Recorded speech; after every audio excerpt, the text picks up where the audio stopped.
ډرت یې اوس سره باندې دا ټول کلی خبرو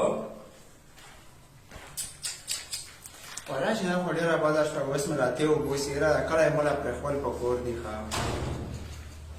مړه مصطفی خبر خو نه یې نه څه لا پانجه ښه سجید تیز وچاو نه مړه والا پر څه مړه چې ټول کلی پسې خبر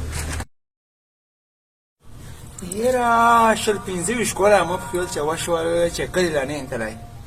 کلي لا څم کیدای شي ما کارنامه خلکو نه ویره وي السلام علیکم بچای څنګه یې ټیک ټاک پرې صحت ته ښه دی شکر دی خیر دی پرې څه کولی یاره ماما صحیح پته خو مول هم نه لګېږي خو په کوله کې راته ویل چې ته په هغه ورځ شوی وې چې سجید تیزه اچولی و